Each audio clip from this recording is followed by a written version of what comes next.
It's the lunchtime recess at Keet Gooshi Heen Elementary School. Most of the students are on the playground enjoying what, by Alaska standards, is a pretty mild spring day. We recorded this one last time. But it's not all play. On the other side of the fence, on the banks of a small stream called Cutthroat Creek, these students have their rubber boots on. They're measuring, sampling, and recording everything from insect life to stream flow to water chemistry to the size of the buds on the elderberry bushes. 3 3/4. The 5th grade stream team in Rebecca Himschoot's class has spent every lunch recess on Tuesdays and Thursdays since the beginning of school studying the Cutthroat Creek ecosystem.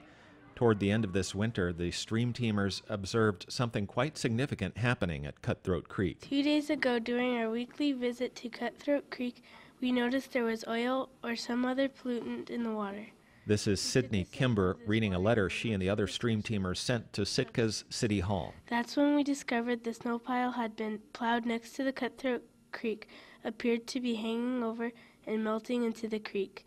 A pile of plowed snow melting on a stream bank or on the beach is not an unusual sight in Sitka, but as Skylar Moore explains, something about this snow pile was not right. Well, there was a little stream that was connected to the snow pile, and it was going into our stream.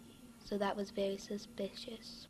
What did it look like? It looked like regular water, but when it got into the stream, it looked very oily. The snowmelt did have oil in it, along with antifreeze, which the students thought smelled like Sprite, and also road salts.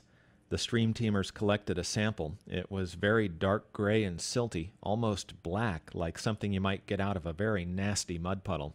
Max Johnson believed action was needed to protect the creek and the life in it. Since we noticed that the chemicals were affecting the stream, we knew it'd probably kill wildlife. They either cutthroat and rainbow trout that live in Cutthroat Creek, or animals that drink from it, like squirrels or birds even. Yeah, so we just decided to do something about it. The problem there at Keet is that the parking lot is designed to drain down to the stream, which is a very typical way of doing storm drain drainage. Stephen Weatherman is Sitka's municipal engineer. Here in Sitka, we're becoming more environmentally conscious, more environmentally in tune with what's going on.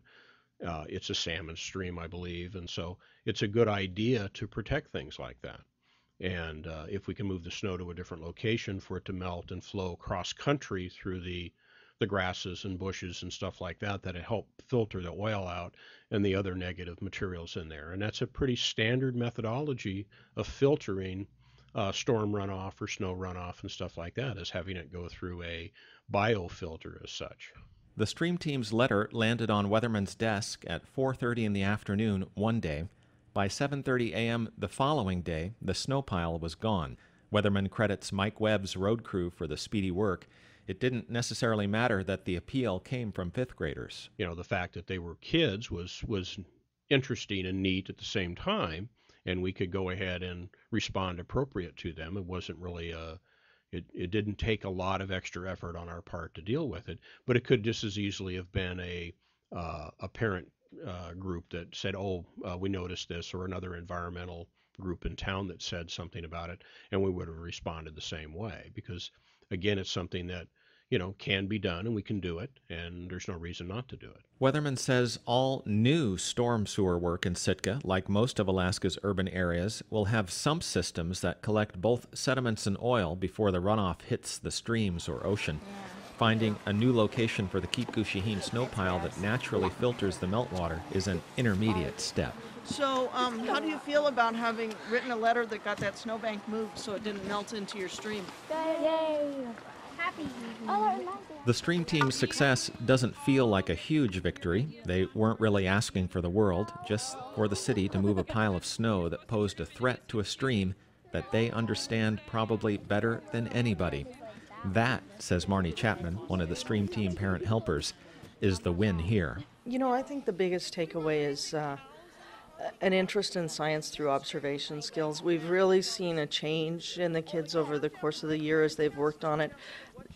they're more interested now than when they started, just in being out there and being observers of nature and collecting their data and seeing what's going on. And they feel a real sense of ownership and sense of stewardship towards that trail, which is just what we wanted to see. So what do you guys think? Would you like to run a quick test on some of this water from the snowbank and see if it's any different? Yeah. Okay. Reporting in Sitka, I'm Robert We're Woolsey. thinking we might try the nitrate, and pH might make a difference too, and that's a quick one.